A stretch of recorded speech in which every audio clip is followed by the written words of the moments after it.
What is going on, YouTube? Coming back with the post-game reaction show for the Hook'em Horn Show. My name is Andrew Miller, editor at Hook'emHeadlines.com. Coming back at you after a sluggish loss for the Longhorns to TCU tonight, 17-10.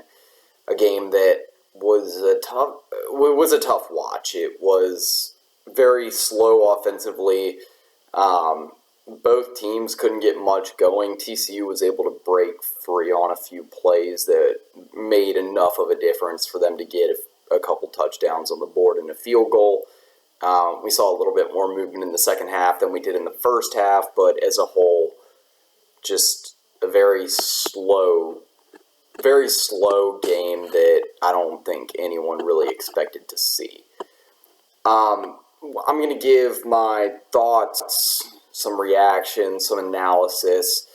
I talk about the positives and the negatives each week, but this week it's going to be mostly negatives, and rightly so. Also taking some of your questions post-game. I posted on Twitter earlier today, so we have a thread going here, so I think I posted that here. We're at about 10:30 Central Time, and posted this, well, a few minutes ago. So any questions that have come in here in the last few minutes and any that come in the next probably 10 to 15 I will get to. So let me get my thoughts, quick analysis, things like that. So first off, let's just do it. Let's just do it first. Do the negatives. Did the positives last week for the win over Kansas State, but it's hard to overlook the numerous negatives that came out of this game. So first off, the offense. I tweeted it out during the game. Just so many mistakes. The offense was pretty pathetic in this game. The play calling, it wasn't great, but it wasn't bad. It was hard to really diagnose what the issue was there because you had receivers dropping balls. Quinn Ewers wasn't super accurate. My biggest gripe with Quinn Ewers was that he was just missing reads. I think he had a freshman sort of night where it wasn't turnovers that necessarily did him in, but it was just, it seemed like getting rattled and just not having the pocket awareness that you need to beat the number 4 team in the country. And I talked about it coming into this game. I talked about it in the preview show this week that he's been pretty good at home. He's been really good at home in neutral site games this season. And TCU has a defense that multiple talented quarterbacks in the Big 12 have taken advantage of this season. When healthy, Will Howard looked like an All-American quarterback for a couple quarters there against TCU. When healthy, Spencer Sanders looked like an All-American quarterback there against TCU. Baron Morton, Texas Tech's quarterback, looked like an all-Big 12 quarterback against TCU. I digress on the subject, but this is a beatable TCU defense, and Quinn Ewers just did not get it done. And in the first half, I gotta say that the receivers weren't doing him any favors. Xavier Worthy dropped a couple balls. Jatavian Sanders, there was a pass up the seam that could have gone for 20, 25 yards at a minimum, and it was kind of around his knees, but he couldn't get a grasp on it, fumbled it, and it fell incomplete. In the second half, it was a little bit better. You saw Jordan Whittington getting involved. Jatavian Sanders, after that first drive, was better. I like keeping him involved because, again, Jatavian Sanders, he's in his second year. He's basically a redshirt freshman. He didn't play a ton last season, so you're going to see those freshman mistakes. I like keeping those guys involved. To the same note, Xavier Worthy, something's going on here where it's the drops are just out of control.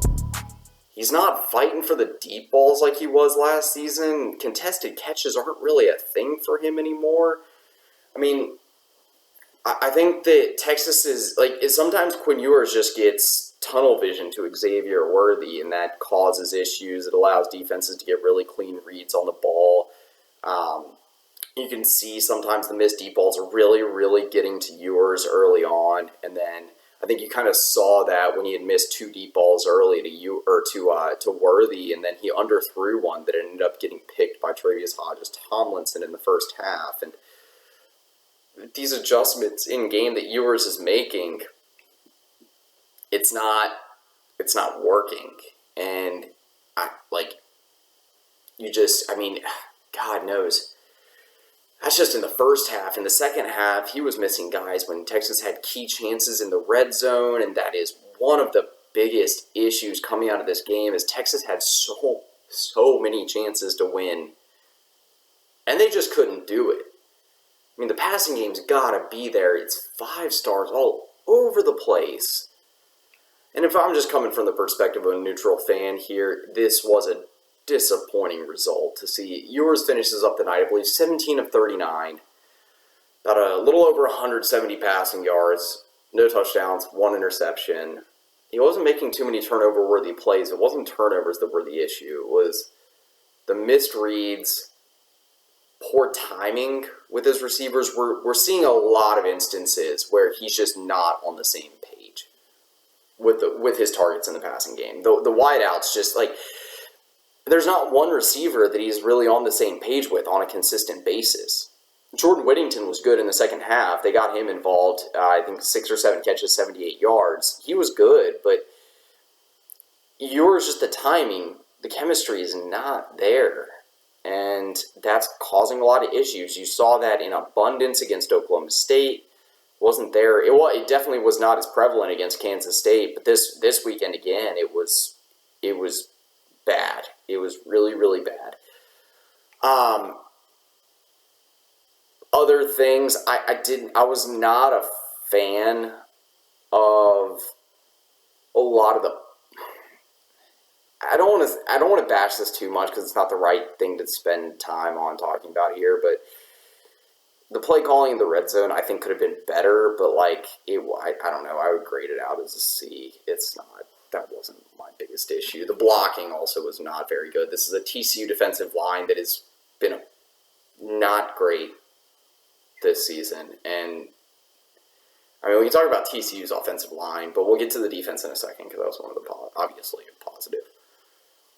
My last negative here, and we'll talk about recruiting more because it's an elephant in the room in this game, is the way that Texas looked in this game does not inspire confidence in Sark moving forward.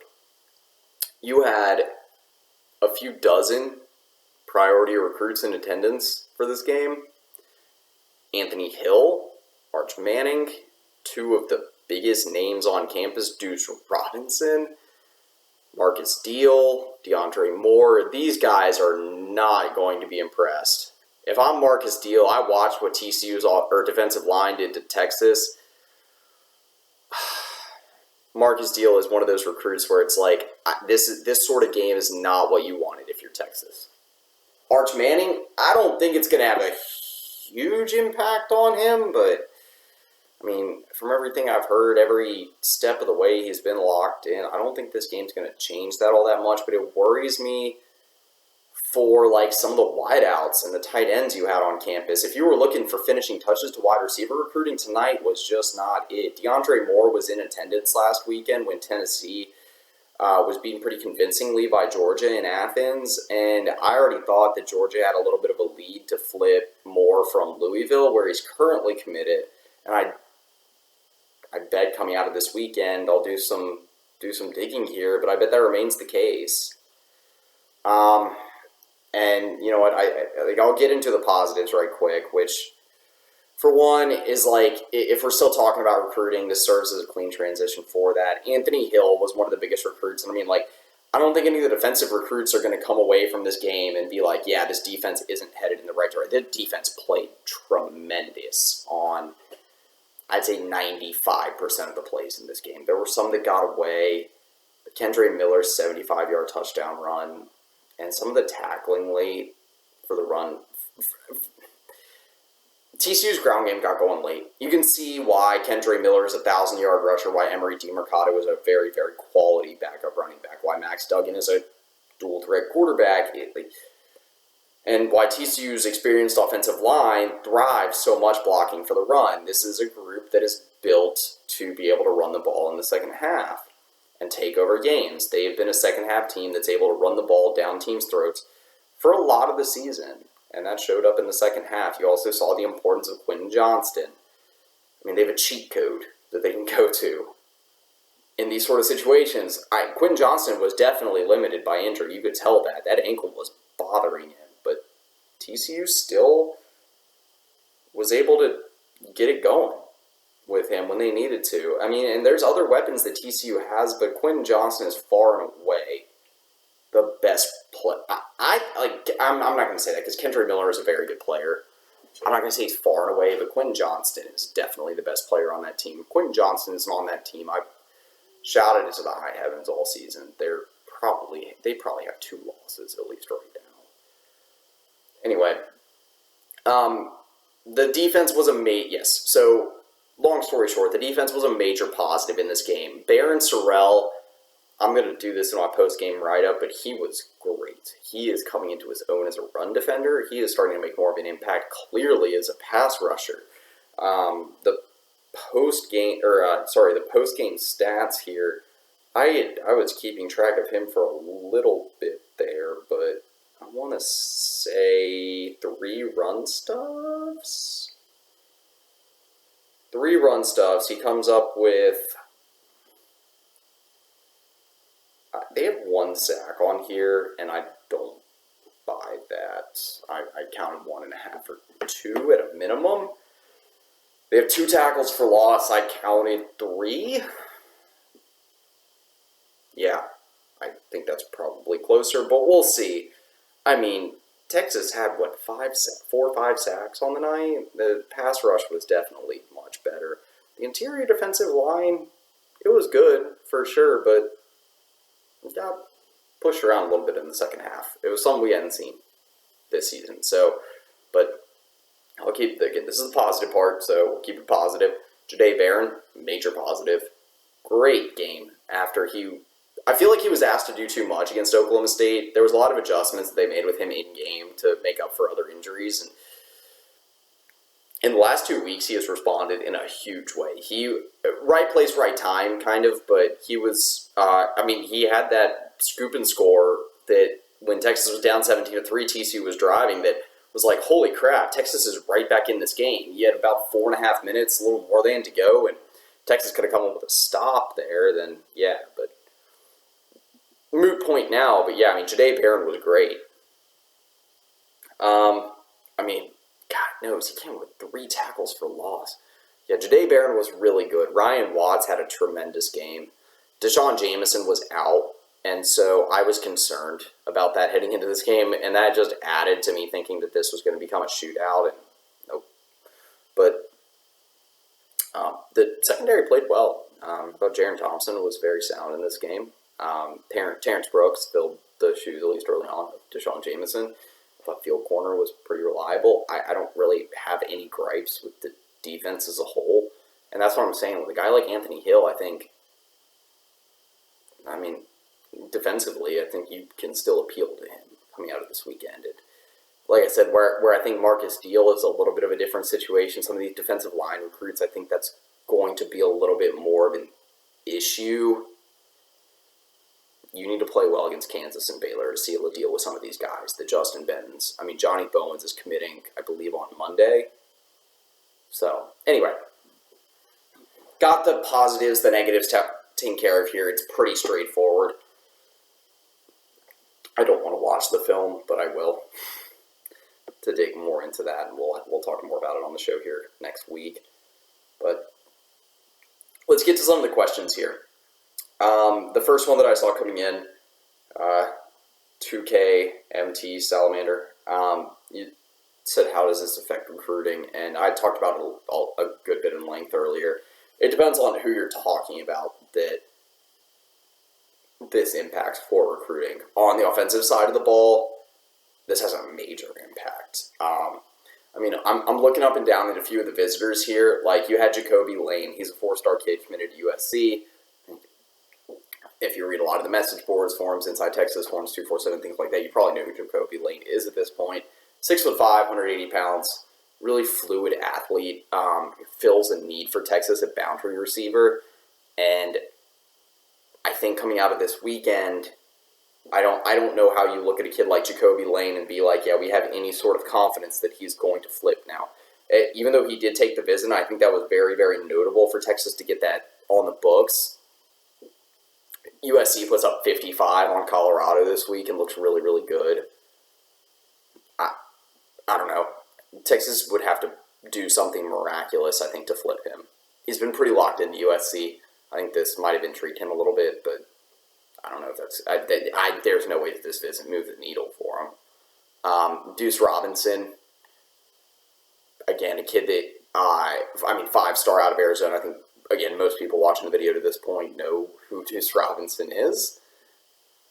And anyway, quick background on him and recent events. He was supposed to visit for the Alabama game back on September 10th. Weather conditions in Arizona got in the way of that, and then he had to postpone the visit, and he did get back. I don't know if he would have, if not for the win over Kansas State.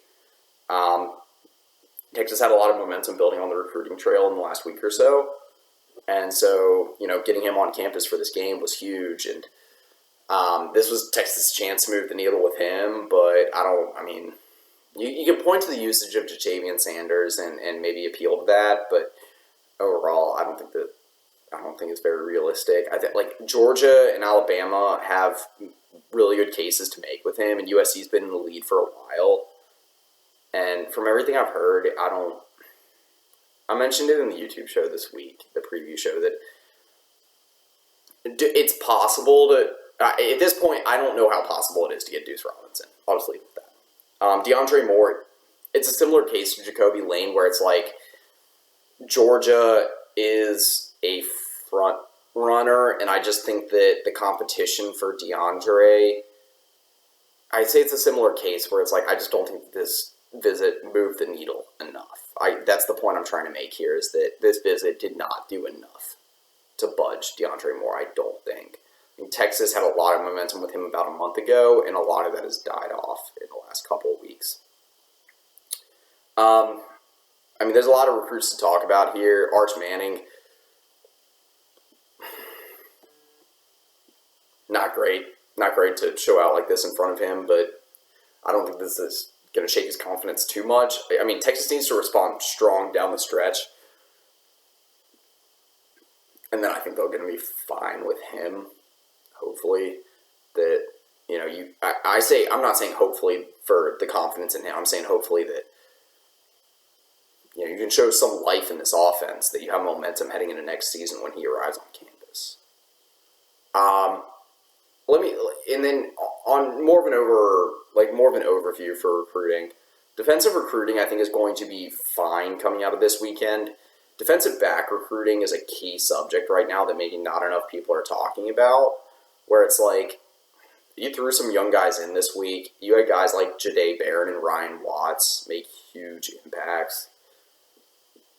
And, even the defensive line wasn't great, and, edge was solid. There's a lot of defensive positions in this game that were really, really good. The linebackers were pretty good. Jalen Ford had some mistakes, but DeMarvion Overshown was pretty good. Defensive recruiting is going to be fine coming out of this game as long as you can close out the season strong. Offensive recruiting is going to be a little bit more of a question mark, especially at the skill positions. Cedric Baxter seems pretty locked in after this game. I say that, and I'm going to do some digging around just to make sure. But wide receiver and tight end recruiting would be the main spots where I'm a little hesitant to say that it's a positive. Okay. Other questions here. Jay Taylor, 2324. Why wasn't Quinn bench? Sark's coaching record is 11-11. Horrible. So, I ran a poll at halftime, and I actually need to take a look back. Last time I checked, it was in favor of actually keeping Quinn in the game, which I was pretty surprised about. Ooh, it's pretty split, but I don't know how much that changed. So, I'll be honest, so this is an interesting subject. When Quinn was struggling against Oklahoma State, I thought it was very wise to keep him in the game at the time. I was very much in favor of, okay, he's had a couple solid games. Against Iowa State, he had some mistakes, but, played well when he needed to. And even against Oklahoma State, the conversation would have been much different if Jatavian Sanders and Xavier Worthy had made some plays late. Point being, I thought this game was a bit different. You're at home. You're against an experienced TCU team, and, there's, a lot of... Whereas the Oklahoma State game, yes, there was a lot on the line, but, this game was, a lot on the line for recruiting and for the Big 12 championship game. And you could have used someone that's a little bit more experienced, has a little bit more feel in the pocket. I mean, Hudson Card's ankle should be fine at this point. I actually was more in favor of putting Card in than I was against Oklahoma State. I don't know what the outcome of this game would have been. TCU's defense played really well. You got to give props to them. Especially without D. Winters in the first half. He's been really good all season. He was out for the first half because of a targeting call. I mean, I think if you put Card in the game, and this is a whole season of what-ifs at a quarterback position for Texas, but I personally would have probably given a little bit more thought to putting Hudson Card in. We'll see, though. It's a game of what-ifs at this point. I don't know. I would have put him in. Probably. Yeah. Okay, so let's move on here.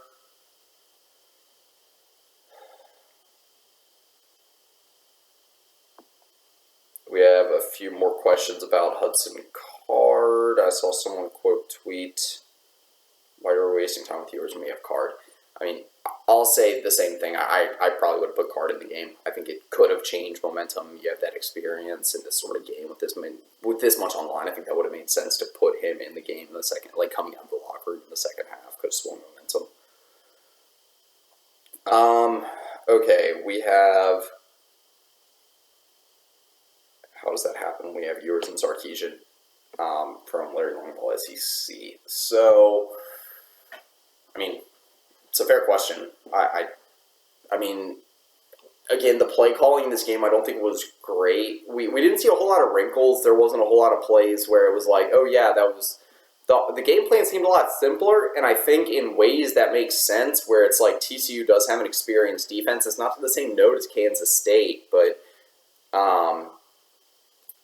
early on, I think you saw Ewers getting out of rhythm, and we already saw Sark last week having hesitancy when Ewers was out of rhythm to put the game in his hands, and I think more of this week you saw why, but it definitely threw a wrench in Sark's game plan to have Bijan just stonewalled early on. I mean, Sark's entire offensive scheme is built upon layering concepts and setting the tone on the ground, being able to get the zone run game working, and I mean, it just wasn't.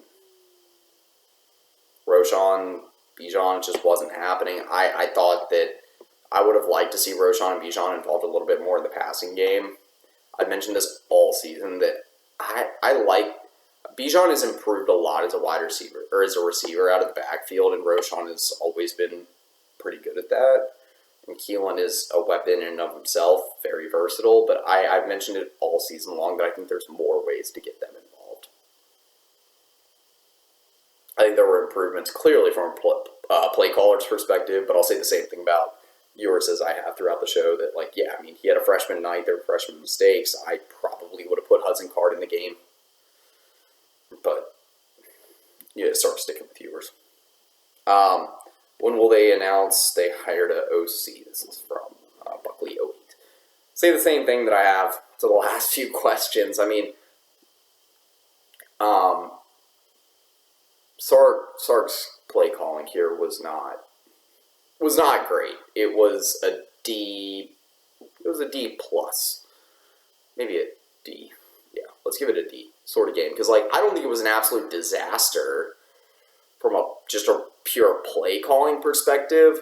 If I'm being real here, I think there were problems with there was problems with the skill guys. Quinn Ewers was pretty inaccurate, especially in key points of this game in the red zone on some deep balls that could have been hit to Worthy. guys were making plays when they needed to, and then when Ewers actually had a chance to make a play, it wasn't there. And that is on the players. It's not always on the coaches. And, like, TCU's defense showed up to play. I don't know what you really do in this game to say that, like, yes, it was a terrible game plan. I mean, the guys weren't ready to go. I think that this is a loss that still falls on, like, Sark has to find a way to get the quarterback position more functional. That's the fact of the matter. I think that putting in Hudson Card would have been an answer here. I think getting involved, like Jordan Whittington involved earlier, I think getting the running backs more involved in the passing game, throwing in wrinkles in different ways, would have made a difference. There are ways to do that, but there's nothing super straightforward. But yeah, no, I mean, I get the frustration with the play calling completely, and there were ways to avoid what happened.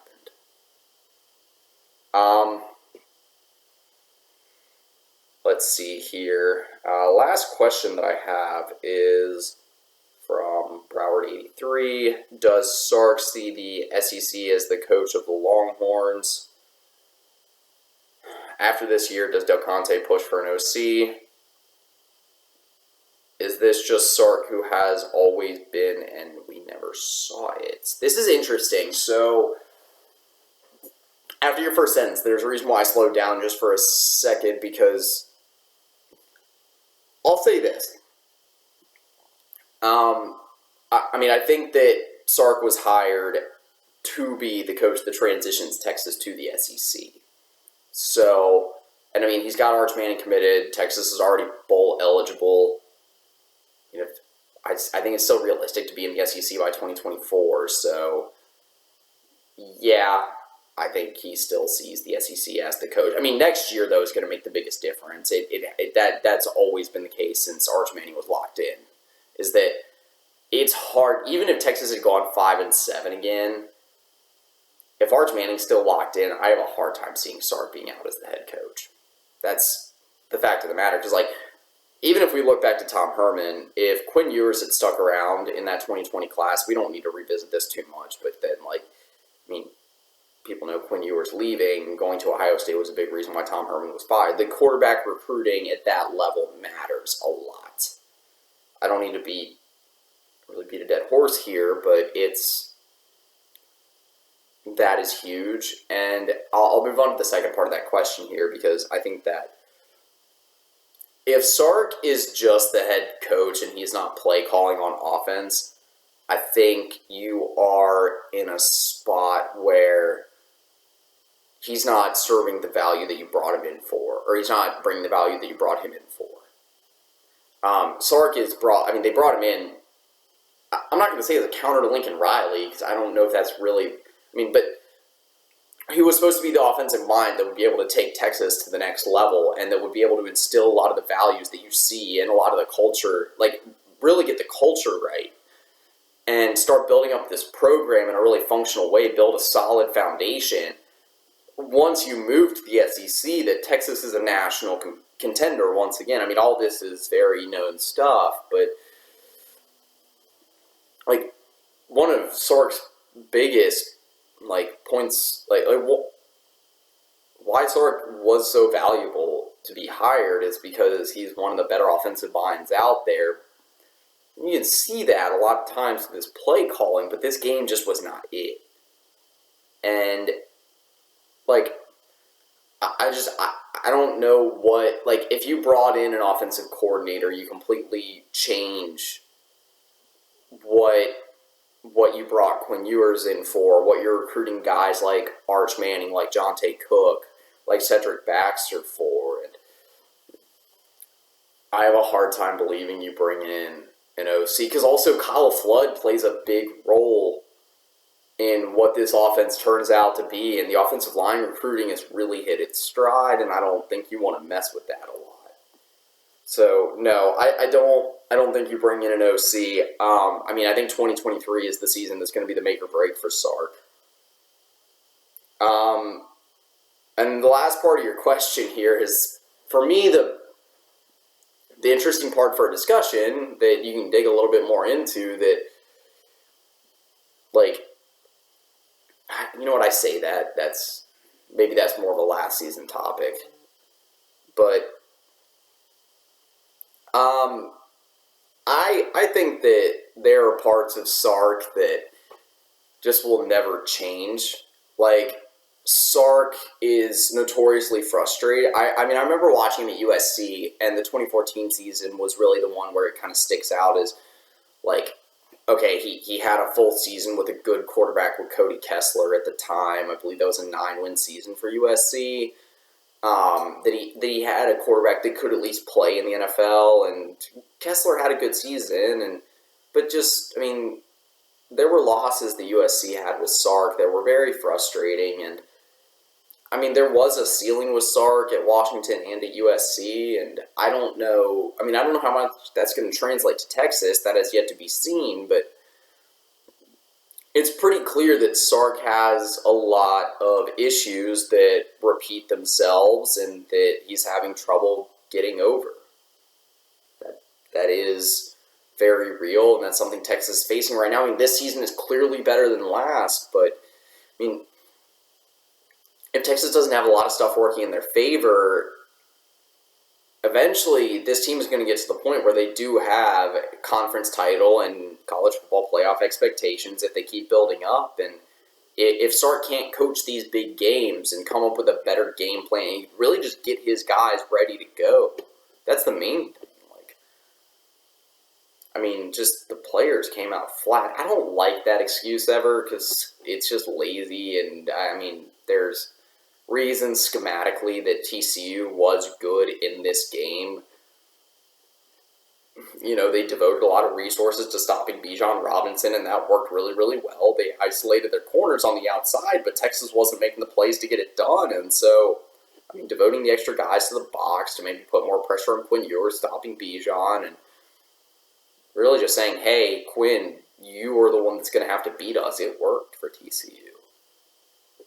So, we got one more question here. Why can't Sark seem to game plan crosser/slants when a QB is struggling instead of throwing double-covered deep shot routes? Ooh. I'll be honest, I think I need to go back and watch the film a little bit more before I can say definitively what the issue is with Ewers getting I mentioned it earlier, sometimes getting tunnel vision on the deep ball. You can tell there's times when, like, the wrinkles in the route and the progressions that Ewers starts to go through, you can tell that there's times when, like, Sanders might have been the primary or the secondary read, or, you know, there was room for Whittington across the middle, or, you know, Bijan is open in the flats, and things like that, where maybe it wasn't the first look that the play was supposed to bring, because a lot of the offensive concepts are based around Worthy, you know, really stretching the defense on the deep ball, or, you know, taking up a lot of attention on, like, a screen, or, you know, getting some room on a glance route, and then taking maybe the safety over the top and taking him away from another receiver across the middle.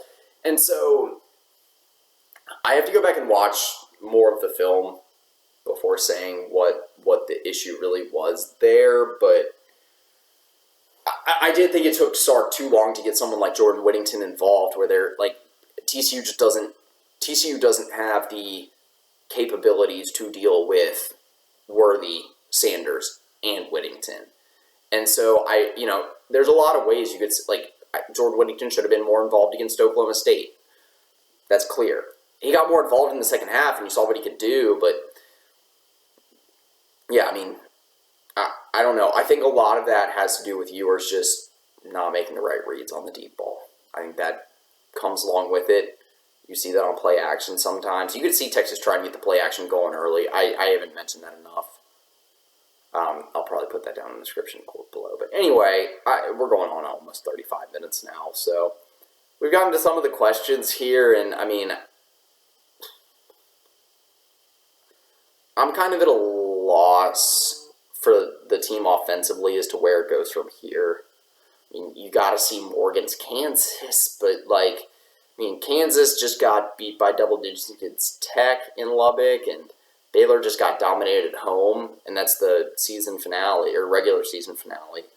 They just got dominated at home by Kansas State. I don't know really what you can do from here offensively that inspires a whole lot of confidence heading into the offseason. Because really, you could have 3 great offensive performances to close out the season between the last 2 games of the regular season and then in bowl season.